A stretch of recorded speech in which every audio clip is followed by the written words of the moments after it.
ಶಾಂತಿ. ದಿನಾಂಕ 21/8/2024. ಪ್ರಾತಃ ಮುರಳಿ ಬಾಬ್ದಾದ ಮಧುಬನ. ಮಧುರ ಮಕ್ಕಳೇ, ನೀವೇ ಚೈತನ್ಯ ಲೈಟ್ ಹೌಸ್. ನೀವು ಎಲ್ಲರಿಗೂ ತಂದೆಯ ಪರಿಚಯ ಕೊಡಬೇಕು, ಮನೆಯ ದಾರಿಯನ್ನು ತಿಳಿಸಬೇಕು. ನೀವೇ ಚೈತನ್ಯ ಲೈಟ್ ಹೌಸ್. ನೀವು ಎಲ್ಲರಿಗೂ ತಂದೆಯ ಪರಿಚಯ ಕೊಡಬೇಕು, ಮನೆಯ ದಾರಿಯನ್ನು ತಿಳಿಸಬೇಕು. ಪ್ರಶ್ನೆ: ಮುಂದೆ ಸಾಗುತ್ತಾ ಯಾವ ನಿರ್ದೇಶನ ಹಾಗೂ ಯಾವ ವಿಧಿಯಿಂದ ಅನೇಕ ಆತ್ಮಗಳನ್ನು ಮಿಲನ ಮಾಡುತ್ತೀರಿ? ಮುಂದೆ ಸಾಗುತ್ತಾ ಯಾವ ನಿರ್ದೇಶನ ಹಾಗೂ ಯಾವ ವಿಧಿಯಿಂದ ಅನೇಕ ಆತ್ಮಗಳನ್ನು ಮಿಲನ ಮಾಡುತ್ತೀರಿ? ಉತ್ತರ: ಮುಂದೆ ಸಾಗುತ್ತಾ ಅನೇಕರಿಗೆ ಈ ನಿರ್ದೇಶನ ಸಿಗುತ್ತದೆ. ನೀವು ಬ್ರಹ್ಮಕುಮಾರ ಕುಮಾರಿಯರ ಬಳಿ ಹೋಗಿ, ಆಗ ನಿಮಗೆ ಈ ವೈಕುಂಠದ ರಾಜಕುಮಾರ ಆಗುವ ಜ್ಞಾನ ಕೊಡುತ್ತಾರೆ. ಈ ಸೂಚನೆ ಅವರಿಗೆ ಬ್ರಹ್ಮನ ಸಾಕ್ಷಾತ್ಕಾರದಿಂದ ಸಿಗುತ್ತದೆ. ಸಾಮಾನ್ಯವಾಗಿ ಬ್ರಹ್ಮ ಹಾಗೂ ಶ್ರೀಕೃಷ್ಣನದ್ದೇ ಸಾಕ್ಷಾತ್ಕಾರವಾಗುತ್ತದೆ. ಹೇಗೆ ಆದಿಯಲ್ಲಿ ಸಾಕ್ಷಾತ್ಕಾರದ ಪಾತ್ರ ನಡೆದಿದೆಯೋ ಅದೇ ರೀತಿಯೇ ಅಂತ್ಯದಲ್ಲಿಯೂ ಸಹ ನಡೆಯುವುದಿದೆ. ಓಂ ಶಾಂತಿ. ಆತ್ಮೀಯ ತಂದೆ ಮಕ್ಕಳ ಬಳಿ ಕೇಳುತ್ತಾರೆ, ಎಲ್ಲರ ಬಳಿಯಲ್ಲಂತೂ ಕೇಳುವುದಿಲ್ಲ. ಇಲ್ಲೇನು ಮಾಡುತ್ತಿರುವೆ ಎಂದು ನಳಿನಿ ಸಹೋದರಿಯವರನ್ನು ಕೇಳಿದರು. ಯಾರ ನೆನಪಿನಲ್ಲಿ ಕುಳಿತುಕೊಂಡಿರುವೆ? ತಂದೆಯ ನೆನಪಿನಲ್ಲಿ. ಕೇವಲ ತಂದೆಯ ನೆನಪಿನಲ್ಲಿ ಕುಳಿತಿರುವೆಯೋ ಅಥವಾ ಬೇರೆ ಯಾವುದಾದರೂ ನೆನಪು ಇದೆಯೋ? ತಂದೆಯ ನೆನಪಿನಿಂದಂತೂ ವಿಕರ್ಮ ವಿನಾಶವಾಗುತ್ತದೆ. ಬೇರೆ ಯಾರನ್ನು ನೆನಪು ಮಾಡುವೆ? ಇದು ಬುದ್ಧಿಯ ಕೆಲಸ ಆಯಿತಲ್ಲವೇ? ನಾವಾತ್ಮಗಳು ನಮ್ಮ ಮನೆಗೆ ಹೋಗಬೇಕು. ಅಂದ ಮೇಲೆ ಮನೆಯನ್ನು ಸಹ ನೆನಪು ಮಾಡಬೇಕು.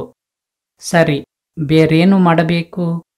ಮನೆಗೆ ಹೋಗಿ ಕುಳಿತುಕೊಳ್ಳಬೇಕೇನೋ? ವಿಷ್ಣುವಿಗೆ ಸ್ವದರ್ಶನ ಚಕ್ರವನ್ನು ತೋರಿಸುತ್ತಾರಲ್ಲವೇ?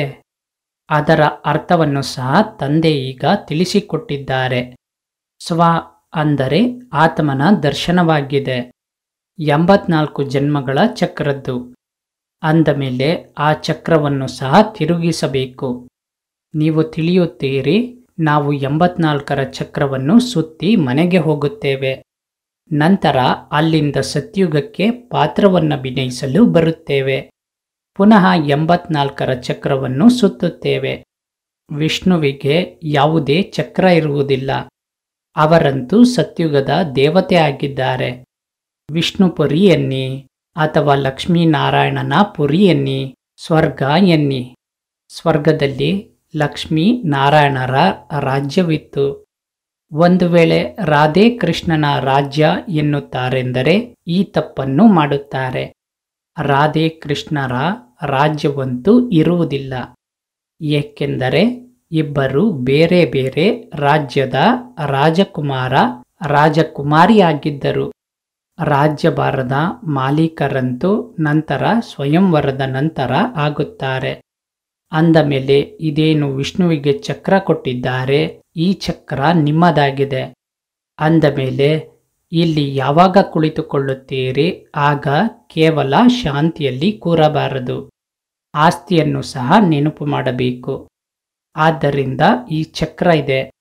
ತಂದೆ ಹೇಳುತ್ತಾರೆ, ನೀವು ಲೈಟ್ ಹೌಸ್ ಸಹ ಆಗಿದ್ದೀರಿ. ಚಲಿಸುವ ಮಾತನಾಡುವ ಲೈಟ್ ಹೌಸ್ ಆಗಿದ್ದೀರಿ. ಒಂದು ಕಣ್ಣಿನಲ್ಲಿ ಶಾಂತಿಧಾಮ ಇದೆ, ಒಂದು ಕಣ್ಣಿನಲ್ಲಿ ಸುಖಧಾಮ ಇದೆ. ಎರಡನ್ನೂ ನೆನಪು ಮಾಡಬೇಕಾಗುತ್ತದೆ. ನೆನಪಿನಿಂದಂತೂ ಪಾಪವನ್ನು ಕತ್ತರಿಸಬೇಕು.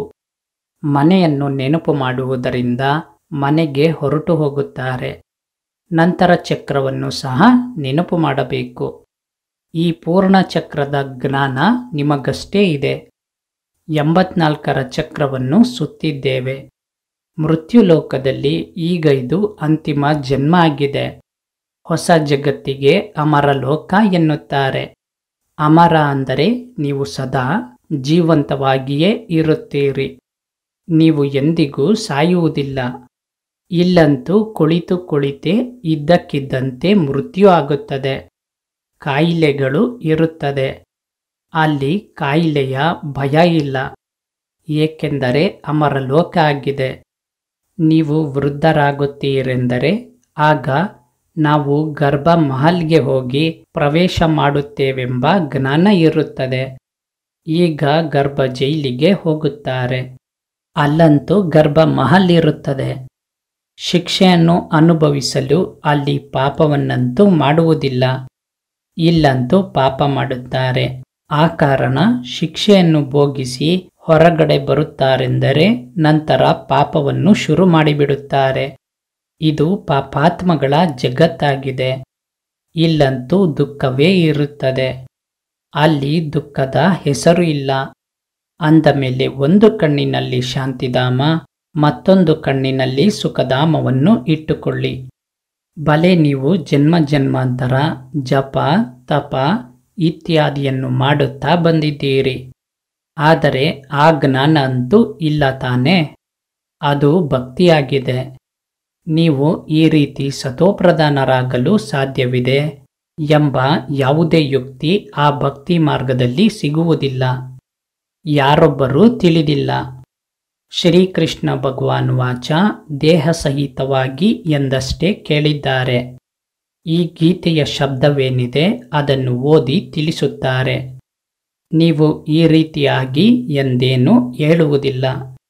ಯಾವಾಗ ಪತಿತರನ್ನು ಪಾವನ ಮಾಡಲು ಬಂದಿದ್ದರೋ ಆಗ ಈ ರೀತಿ ಭಗವಂತ ಹೇಳಿ ಹೋಗಿದ್ದರು ಎಂದಷ್ಟೇ ಓದುತ್ತಾರೆ. ಕೇವಲ ಗೀತೆಯಲ್ಲಿ ಪರಮಪಿತ ಪರಮಾತ್ಮನ ಬದಲು ಶ್ರೀಕೃಷ್ಣನ ಹೆಸರನ್ನು ಹಾಕಿಬಿಟ್ಟಿದ್ದಾರೆ. ಈಗ ಶ್ರೀಕೃಷ್ಣನಂತೂ ರತಿಯಲ್ಲವೇ? ಅವರಿಗೆ ರಥ ಬೇಕೇನೋ? ಅವರಂತೂ ಸ್ವಯಂ ದೇಹಧಾರಿಯಾಗಿದ್ದಾರೆ. ಶ್ರೀಕೃಷ್ಣ ಎಂಬ ಹೆಸರನ್ನು ಯಾರು ಇಟ್ಟರು? ಮಗುವಿನ ಜನ್ಮ ಆದ 6 ದಿನದ ನಂತರ ಹೆಸರನ್ನು ಎಲ್ಲರೂ ಇಡುತ್ತಾರೆ. ತಂದೆಗಂತೂ ಕೇವಲ ಶಿವ ಎಂದೇ ಹೇಳುತ್ತಾರೆ. ನೀವು ಆತ್ಮಗಳು ಜನನ ಮರಣದಲ್ಲಿ ಬರುತ್ತೀರಿ, ಆಗ ಶರೀರದ ಹೆಸರು ಬದಲಾಗುತ್ತದೆ. ಶಿವಬಾಬಾ ಅಂತೂ ಜನನ ಮರಣದಲ್ಲಿ ಬರುವುದಿಲ್ಲ. ಅವರು ಸದಾ ಶಿವನೇ ಆಗಿದ್ದಾರೆ. ಶೂನ್ಯ ಅಂದರೆ ಬಿಂದುವನ್ನು ಯಾವಾಗ ಬರೆಯುತ್ತಾರೆ ಆಗ ಶಿವ ಎನ್ನುತ್ತಾರೆ. ಬಿಂದು ಆತ್ಮನಂತೂ ಸಂಪೂರ್ಣ ಸೂಕ್ಷ್ಮ ಆಗಿದೆ. ಒಂದು ವೇಳೆ ಆತ್ಮದ ಸಾಕ್ಷಾತ್ಕಾರ ಆದರೂ ಸಹ ಯಾರದ್ದೇ ತಿಳುವಳಿಕೆಗೆ ಬರುವುದಿಲ್ಲ. ದೇವಿಯನ್ನು ನೋಡಿ ಖುಷಿಯಾಗುತ್ತಾರೆ. ಸರಿ, ಮತ್ತೇನು? ಪ್ರಾಪ್ತಿಯಂತೂ ಏನೂ ಇಲ್ಲ, ಅರ್ಥ ಇಲ್ಲ. ಕೇವಲ ನವವಿಧ ಭಕ್ತಿ ಮಾಡಿದರು, ದರ್ಶನ ಮಾಡಿದರೆಂದರೆ ಅದರಲ್ಲಿಯೇ ಖುಷಿಯಾಗುತ್ತಾರೆ. ಉಳಿದಂತೆ ಮುಕ್ತಿ ಜೀವನ್ಮುಕ್ತಿಯದ್ದಂತೂ ವಿಚಾರವೇ ಇಲ್ಲ. ಅದೆಲ್ಲ ಭಕ್ತಿ ಮಾರ್ಗ ಆಗಿದೆ. ಇಲ್ಲಿ ಇದು ಜ್ಞಾನ ಮಾರ್ಗ ಆಗಿದೆ. ಇಲ್ಲಿ ಸಾಮಾನ್ಯವಾಗಿ ಬ್ರಹ್ಮನ ಸಾಕ್ಷಾತ್ಕಾರ ಆಗುತ್ತದೆ, ಅನಂತರ ಶ್ರೀಕೃಷ್ಣನದ್ದು ಆಗುತ್ತದೆ. ಈ ಬ್ರಹ್ಮನ ಬಳಿ ಹೋಗಿ ಆಗ ನೀವು ಕೃಷ್ಣಪುರಿ ಅಥವಾ ವೈಕುಂಠಕ್ಕೆ ಹೋಗುತ್ತೀರಿ ಎಂದು ಹೇಳುತ್ತಾರೆ. ಲಕ್ಷ್ಮೀನಾರಾಯಣರದ್ದು ಸಹ ಸಾಕ್ಷಾತ್ಕಾರ ಆಗಬಹುದು. ಸಾಕ್ಷಾತ್ಕಾರ ಆಯಿತೆಂದರೆ ಸದ್ಗತಿ ಆಯಿತು ಎಂದಲ್ಲ. ಇಲ್ಲಿಗೆ ಹೋಗಿ ಎಂಬ ಕೇವಲ ಈ ಸೂಚನೆ ಸಿಗುತ್ತದೆ. ಮುಂದೆ ಸಾಗುತ್ತಾ ಅನೇಕರಿಗೆ ಸಾಕ್ಷಾತ್ಕಾರ ಆಗುತ್ತದೆ, ನಿರ್ದೇಶನ ಸಿಗುತ್ತದೆ. ನಿಮ್ಮ ತ್ರಿಮೂರ್ತಿ ಸಹ ದಿನಪತ್ರಿಕೆಯಲ್ಲಿ ಬರುತ್ತದೆ. ಬ್ರಹ್ಮಕುಮಾರಿಯರ ಹೆಸರು ಸಹ ಬರುತ್ತದೆ. ಅಂದ ಮೇಲೆ ಬ್ರಹ್ಮನದ್ದೇ ಸಾಕ್ಷಾತ್ಕಾರವಾಗುತ್ತದೆ. ಇವರ ಬಳಿಗೆ ಹೋಗುವುದರಿಂದಲೇ ನಿಮಗೆ ಈ ವೈಕುಂಠದ ರಾಜಕುಮಾರ ಆಗುವ ಜ್ಞಾನ ಸಿಗುತ್ತದೆ. ಹೇಗೆ ಅರ್ಜುನನಿಗೆ ವಿಷ್ಣುವಿನ ಹಾಗೂ ವಿನಾಶದ ಸಾಕ್ಷಾತ್ಕಾರ ಆಯಿತು. ತಂದೆ ಹೇಳುತ್ತಾರೆ, ನೀವು ಕಮಲ ಪುಷ್ಪ ಸಮಾನರಾಗಬೇಕು. ಆದರೆ ಸ್ಥಿರವಾಗಿಯಂತೂ ನೀವು ಇರುವುದಕ್ಕೆ ಸಾಧ್ಯವಿಲ್ಲ. ಆದ್ದರಿಂದ ವಿಷ್ಣುವಿಗೆ ಅಲಂಕಾರವನ್ನು ಕೊಟ್ಟು ಬಿಟ್ಟಿದ್ದಾರೆ. ಇಲ್ಲವೆಂದರೆ ದೇವತೆಗಳಿಗೆ ಶಂಖ ಇತ್ಯಾದಿಯ ಅವಶ್ಯಕತೆ ಆದರೂ ಏನಿದೆ? ಬಾಯಿಂದ ತಿಳಿಸುವುದಕ್ಕೆ ಶಂಖಧ್ವನಿ ಎನ್ನುತ್ತಾರೆ. ಕಮಲದ ರಹಸ್ಯವನ್ನು ಸಹ ತಂದೆ ತಿಳಿಸುತ್ತಾರೆ. ನೀವು ಬ್ರಾಹ್ಮಣರು ಈ ಸಮಯ ಕಮಲ ಪುಷ್ಪ ಸಮಾನರಾಗಬೇಕು. ಪಂಚವಿಕಾರ ಎಂಬ ಮಾಯೆಯನ್ನು ಗೆಲ್ಲುವ ಗದೆ ಇದೆ. ತಂದೆ ಉಪಾಯವನ್ನು ತಿಳಿಸುತ್ತಾರೆ, ನನ್ನೊಬ್ಬನನ್ನು ನೆನಪು ಮಾಡಿ, ಆಗ ನಿಮ್ಮ ವಿಕರ್ಮ ವಿನಾಶ ಆಗುತ್ತದೆ.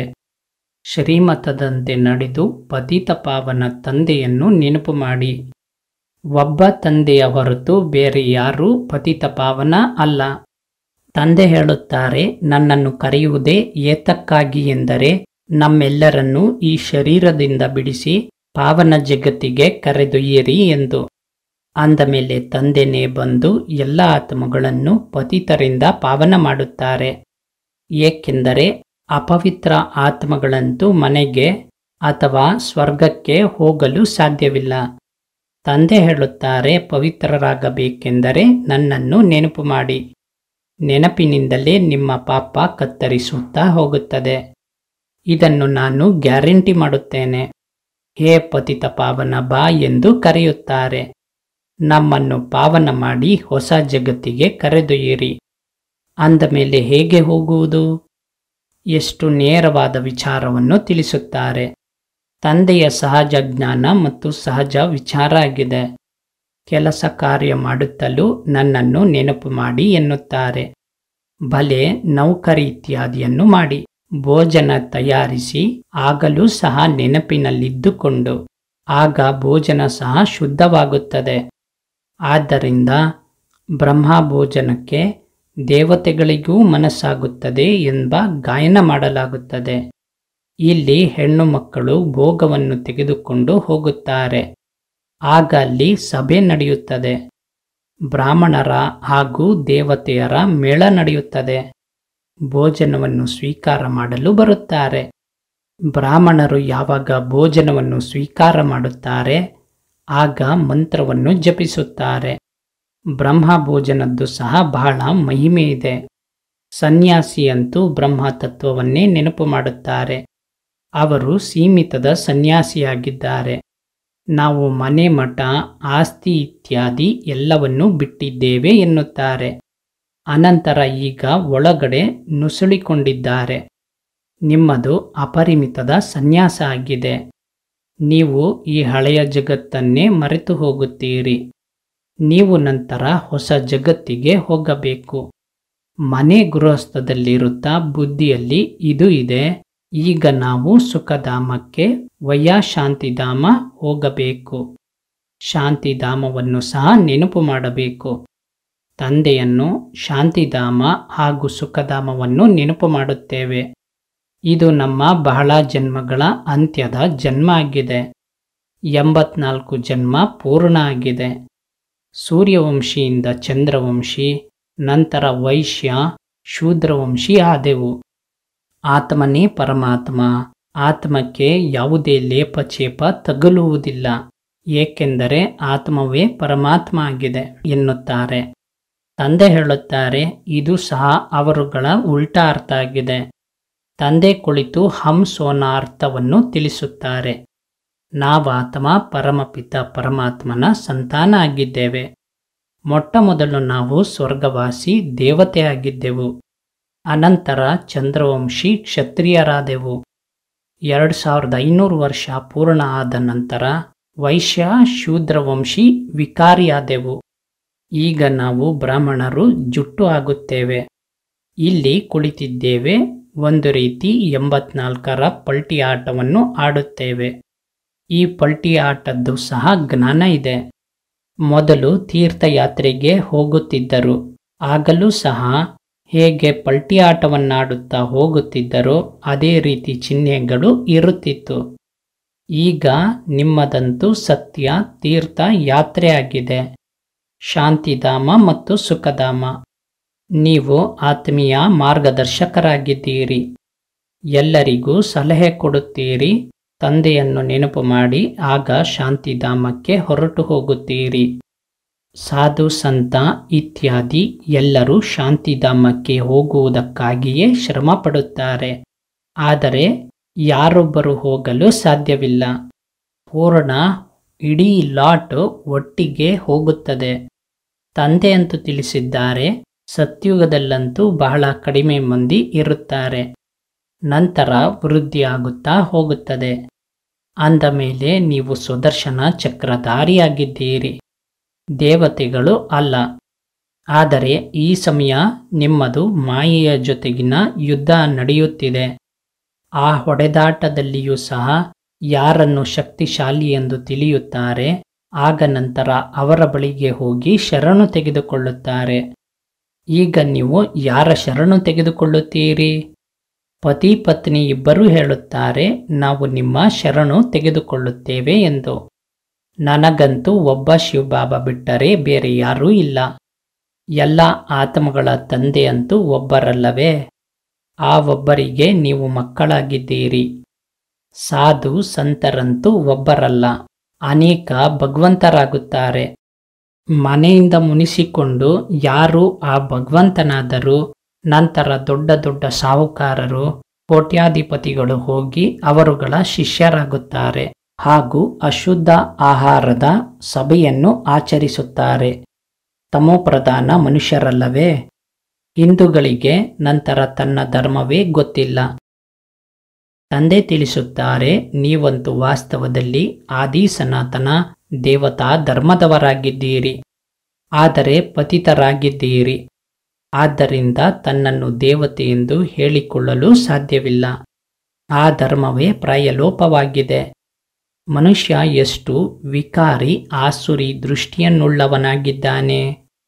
ಒಬ್ಬ ಮಿನಿಸ್ಟರ್ ಬಾಬನ ಬಳಿ ಬಂದಿದ್ದರು. ನನಗಂತೂ ಕ್ರಿಮಿನಲ್ ದೃಷ್ಟಿ ಹೋಗುತ್ತದೆ ಎಂದು ಹೇಳಿದರು. ಈಗ ತಂದೆ ತಿಳಿಸುತ್ತಾರೆ, ಮಕ್ಕಳೇ ಸಿವಿಲ್ ಐ ಮಾಡಿಕೊಳ್ಳಿ. ಎಲ್ಲಿಯ ತನಕ ಆಸುರಿ ದೃಷ್ಟಿ ಹೋಗುತ್ತದೆ ಅಲ್ಲಿಯ ತನಕ ನೀವು ಪತಿತರಾಗಿದ್ದೀರಿ. ತನ್ನನ್ನು ಸಹೋದರ ಎಂದು ತಿಳಿಯಿರಿ. ಆಗ ಆಸುರಿ ದೃಷ್ಟಿ ಹಾರಿ ಹೋಗುತ್ತದೆ. ನಾವಾತ್ಮ ಸಹೋದರ ಆಗಿದ್ದೇವೆ. ಒಬ್ಬ ತಂದೆಯಿಂದ ಆಸ್ತಿ ತೆಗೆದುಕೊಳ್ಳುತ್ತಿದ್ದೇವೆ. ಆತ್ಮದ ಸಿಂಹಾಸನ ಈ ಭ್ರುಕುಟಿಯಾಗಿದೆ. ಇದಕ್ಕೆ ಅಕಾಲ ಸಿಂಹಾಸನ ಎನ್ನುತ್ತಾರೆ. ಅಕಾಲ ಆತ್ಮ ಈ ಸಿಂಹಾಸನದಲ್ಲಿ ವಿರಾಜಮಾನ ಆಗಿದೆ. ಇದಂತೂ ಮಣ್ಣಿನ ಗೊಂಬೆ ಆಗಿದೆ. ಎಲ್ಲ ಪಾತ್ರ ಆತ್ಮದಲ್ಲಿಯೇ ತುಂಬಿದೆ.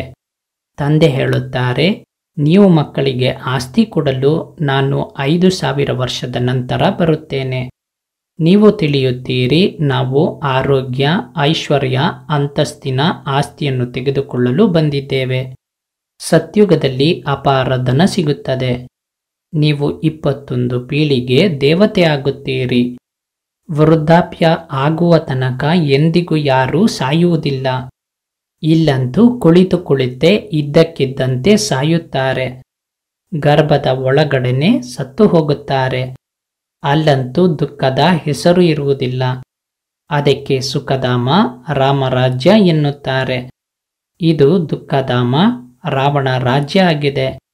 ಸತ್ಯುಗದಲ್ಲಿ ರಾವಣ ಇರುವುದೇ ಇಲ್ಲ. ಅಂದಮೇಲೆ ಈ 84ರ ಚಕ್ರ ನಿಮ್ಮ ಬುದ್ಧಿಯಲ್ಲಿ ನೆನಪಿರುತ್ತದೆ. ಬಹಳ ಖುಷಿಯಲ್ಲಿರುತ್ತೀರಿ. ನೀವು ತಿಳಿಯುತ್ತೀರಿ, ನಾವು ಹೊಸ ವಿಶ್ವಕ್ಕೆ ಅಂದರೆ ಸತ್ಯುಗಕ್ಕೆ ಮಾಲೀಕರಾಗುವವರಿದ್ದೇವೆ. ಗೀತೆಯಲ್ಲಿಯೂ ಸಹ ಭಗವಾನ್ ವಾಚ ಇದೆ ಅಲ್ಲವೇ? ಹೇ ಮಕ್ಕಳೇ, ದೇಹ ಸಹಿತ ದೇಹದ ಎಲ್ಲ ಸಂಬಂಧವನ್ನು ತ್ಯಜಿಸಿ ತನ್ನನ್ನು ಆತ್ಮನೆಂದು ತಿಳಿದು ನನ್ನೊಬ್ಬನನ್ನು ನೆನಪು ಮಾಡಿ. ನಿಮ್ಮ ಸತ್ಯ ಖುದಾ ದೋಸ್ತ್ ಅವರಾಗಿದ್ದಾರೆ. ಅಲ್ಲಾವಲ್ದಿನ್ನ ನಾಟಕ, ಹಾತಮ್ ತಾಯಿಯ ನಾಟಕ ಎಲ್ಲವೂ ಈ ಸಮಯದ್ದಾಗಿದೆ. ಮಕ್ಕಳ ಜನ್ಮ ಕಡಿಮೆ ಆಗಲಿ ಎಂದು ಈಗ ಮನುಷ್ಯ ಎಷ್ಟೊಂದು ತಲೆ ಕೆಡಿಸಿಕೊಳ್ಳುತ್ತಿರುತ್ತಾರೆ. ವಿಶ್ವಪಿತ ತಂದೆ ಎಷ್ಟೊಂದು ಕಡಿಮೆ ಮಾಡುತ್ತಾರೆ. ಇಡೀ ವಿಶ್ವದಲ್ಲಿ ಸತ್ಯುಗದಲ್ಲಿ 9 ಲಕ್ಷ ಜನಸಂಖ್ಯೆ ಇರುತ್ತಾರೆ. ಉಳಿದಂತೆ ಇಷ್ಟೊಂದು ಕೋಟ್ಯಾಂತರ ಮನುಷ್ಯರು ಇರುವುದೇ ಇಲ್ಲ. ಎಲ್ಲರೂ ಮುಕ್ತಿಧಾಮ, ಶಾಂತಿಧಾಮಕ್ಕೆ ಹೊರಟು ಹೋಗುತ್ತಾರೆ. ಪವಾಡದ ವಿಚಾರ ಅಂತೂ ಇದೆ ಅಲ್ಲವೇ? ಒಂದು ದೇವತಾ ಧರ್ಮದ ತಳಪಾಯವನ್ನು ಹಾಕಿ ಉಳಿದೆಲ್ಲದರ ವಿನಾಶ ಮಾಡಿಬಿಡುತ್ತಾರೆ. ಈ 84ರ ಚಕ್ರವನ್ನು ಚೆನ್ನಾಗಿ ಬುದ್ಧಿಯಲ್ಲಿ ಕೂರಿಸಬೇಕು. ಇದು ಸ್ವದರ್ಶನ ಚಕ್ರ ಆಗಿದೆ. ಉಳಿದಂತೆ ಚಕ್ರದಿಂದ ಯಾರದ್ದೇ ಕತ್ತು ಇತ್ಯಾದಿಯನ್ನು ಕತ್ತರಿಸುವುದಿಲ್ಲ. ಶಾಸ್ತ್ರಗಳಲ್ಲಿ ನಂತರ ಎಲ್ಲರನ್ನೂ ಸ್ವದರ್ಶನ ಚಕ್ರದಿಂದ ಸಾಯಿಸಿದನು ಎಂದು ಶ್ರೀಕೃಷ್ಣನಿಗಾಗಿ ಹಿಂಸಕ ವಿಚಾರವನ್ನು ಹಾಕಿಬಿಟ್ಟಿದ್ದಾರೆ. ಇದು ಸಹ ನಿಂದನೆ ಆಯಿತಲ್ಲವೇ? ಎಷ್ಟೊಂದು ಹಿಂಸಕರನ್ನಾಗಿ ಮಾಡಿಬಿಟ್ಟಿದ್ದಾರೆ. ನೀವು ಡಬಲ್ ಅಹಿಂಸಕರು ಆಗುತ್ತೀರಿ. ಕಾಮಕಟಾರಿಯನ್ನು ನಡೆಸುವುದು ಇದು ಸಹ ಹಿಂಸೆಯಾಗಿದೆ. ದೇವತೆಗಳಿಗಂತೂ ಪವಿತ್ರ ಎನ್ನುತ್ತಾರೆ. ಯೋಗಬಲದಿಂದ ವಿಶ್ವದ ಮಾಲೀಕರಾಗಲು ಸಾಧ್ಯವಿರುವಾಗ ಯೋಗಬಲದಿಂದ ಮಕ್ಕಳ ಜನ್ಮ ಆಗಲು ಸಾಧ್ಯ ಇಲ್ಲವೇನೋ? ಈಗ ಮಗುವಿನ ಜನ್ಮ ಆಗಬೇಕೆಂದು ಸಾಕ್ಷಾತ್ಕಾರ ಆಗುತ್ತದೆ. ಬಾಬಾರವರಂತೂ ತಿಳಿಯುತ್ತಾರೆ, ಈಗ ಈ ಹಳೆಯ ಶರೀರವನ್ನು ಬಿಡುತ್ತೇನೆ, ಹಾಗೂ ಗೋಲ್ಡನ್ ಸ್ಪೂನ್ ಇನ್ ಮೌತ್. ನೀವು ಸಹ ತಿಳಿಯುತ್ತೀರಿ, ನಾವು ಅಮರಲೋಕದಲ್ಲಿ ಜನ್ಮ ತೆಗೆದುಕೊಳ್ಳುತ್ತೇವೆ. ಆಗ ಗೋಲ್ಡನ್ ಸ್ಪೂನ್ ಇನ್ ಮೌತ್ ಇರುತ್ತದೆ. ಬಡ ಪ್ರಜೆ ಸಹ ಬೇಕಲ್ಲವೇ? ದುಃಖದ ಯಾವುದೇ ವಿಚಾರ ಇರುವುದೇ ಇಲ್ಲ. ಪ್ರಜೆಯ ಬಳಿ ಇಷ್ಟೊಂದು ಧನ ಸಂಪತ್ತು ಇತ್ಯಾದಿ ಇರುವುದಿಲ್ಲ. ಉಳಿದಂತೆ ಸುಖವಿರುತ್ತದೆ, ಆಯಸ್ಸು ದೀರ್ಘವಾಗಿರುತ್ತದೆ. ರಾಜ, ರಾಣಿ, ಸಾಹುಕಾರ, ಪ್ರಜೆ ಎಲ್ಲರೂ ಬೇಕಲ್ಲವೇ? ಒಳ್ಳೆಯದು. ಮಧುರಾತಿ ಮಧುರ ಅಗಲಿ ಸಿಕ್ಕಿರುವ ಮಕ್ಕಳ ಪ್ರತಿ ಮಾತಾಪಿತಾ ಬಾಬ್ದಾದಾರವರ ನೆನಪು, ಪ್ರೀತಿ ಹಾಗೂ ಸುಪ್ರಭಾತ. ಆತ್ಮೀಯ ಮಕ್ಕಳಿಗೆ ಆತ್ಮೀಯ ತಂದೆಯ ನಮಸ್ಕಾರ. ಆತ್ಮೀಯ ತಂದೆಗೆ ಆತ್ಮೀಯ ಮಕ್ಕಳ ನಮಸ್ಕಾರಗಳು. ಧಾರಣೆಗಾಗಿ ಮುಖ್ಯ ಸಾರ. ತಂದೆಯ ನೆನಪಿನ ಜೊತೆ ಜೊತೆ ಖುಷಿಯಲ್ಲಿರಲು 84ರ ಚಕ್ರವನ್ನು ಸಹ ನೆನಪು ಮಾಡಬೇಕು. ಸ್ವದರ್ಶನ ಚಕ್ರವನ್ನು ತಿರುಗಿಸಬೇಕು. ಖುದಾನನ್ನು ತನ್ನ ಸತ್ಯ ಮಿತ್ರ ಮಾಡಿಕೊಳ್ಳಬೇಕು. 2. ಡಬಲ್ ಅಹಿಂಸಕರಾಗಲು ಆಸುರಿ ದೃಷ್ಟಿಯನ್ನು ಬದಲಿಸಿ ಸಿವಿಲ್ ದೃಷ್ಟಿಯನ್ನಾಗಿ ಮಾಡಿಕೊಳ್ಳಬೇಕು. ನಾವಾತ್ಮ ಸಹೋದರ ಆಗಿದ್ದೇವೆ ಎಂಬ ಈ ಅಭ್ಯಾಸ ಮಾಡಬೇಕು. ವರದಾನ: ಸರ್ವಶಕ್ತಿವಂತ ತಂದೆಯನ್ನು ಕಂಬೈನ್ಡ್ ರೂಪದಲ್ಲಿ ಜೊತೆಯಲ್ಲಿಟ್ಟುಕೊಳ್ಳುವಂತಹ ಸಫಲತಾ ಮೂರ್ತಿಯಾಗಿರಿ. ಸರ್ವಶಕ್ತಿವಂತ ತಂದೆಯನ್ನು ಕಂಬೈನ್ಡ್ ರೂಪದಲ್ಲಿ ಜೊತೆಯಲ್ಲಿಟ್ಟುಕೊಳ್ಳುವಂತಹ ಸಫಲತಾ ಮೂರ್ತಿಯಾಗಿರಿ. ಯಾವ ಮಕ್ಕಳ ಜೊತೆ ಸರ್ವಶಕ್ತಿವಂತ ತಂದೆ ಕಂಬೈನ್ಡ್ ಆಗಿದ್ದಾರೆ ಅವರಿಗೆ ಸರ್ವಶಕ್ತಿವಂತನ ಮೇಲೆ ಅಧಿಕಾರ ಇದೆ. ಹಾಗೂ ಎಲ್ಲಿ ಸರ್ವಶಕ್ತಿಗಳಿವೆ ಅಲ್ಲಿ ಸಫಲತೆ ಇರದೇ ಇರುವುದು ಅಸಂಭವ ಆಗಿದೆ. ಒಂದು ವೇಳೆ ಸದಾ ತಂದೆಯೊಂದಿಗೆ ಕಂಬೈನ್ಡ್ ಆಗಿರುವುದರಲ್ಲಿ ಕೊರತೆ ಇದ್ದರೆ ಸಫಲತೆ ಸಹ ಕಡಿಮೆ ಇರುತ್ತದೆ. ಸದಾ ಜೊತೆ ನಿಭಾಯಿಸುವಂತಹ ಅವಿನಾಶಿ ಜೊತೆಗಾರನನ್ನು ಕಂಬೈನ್ಡ್ ಆಗಿಟ್ಟುಕೊಳ್ಳಿ. ಆಗ ಸಫಲತೆ ಜನ್ಮಸಿದ್ಧ ಅಧಿಕಾರವಾಗಿ ಇದೆ. ಏಕೆಂದರೆ ಸಫಲತೆ ಮಾಸ್ಟರ್ ಸರ್ವಶಕ್ತಿವಂತನ ಹಿಂದೆ ಮುಂದೆ ಸುತ್ತಾಡುತ್ತದೆ. ಸ್ಲೋಗನ್: ಯಾರು ವಿಕಾರಗಳೆಂಬ ಕೊಳಕನ್ನು ಮುಟ್ಟಿಸಿಕೊಳ್ಳುವುದಿಲ್ಲವೋ ಅವರು ಸತ್ಯ ವೈಷ್ಣವರಾಗಿದ್ದಾರೆ. ಯಾರು ವಿಕಾರಗಳೆಂಬ ಕೊಳಕನ್ನು ಮುಟ್ಟಿಸಿಕೊಳ್ಳುವುದಿಲ್ಲವೋ ಅವರು ಸತ್ಯ ವೈಷ್ಣವರಾಗಿದ್ದಾರೆ. ಓಂ ಶಾಂತಿ.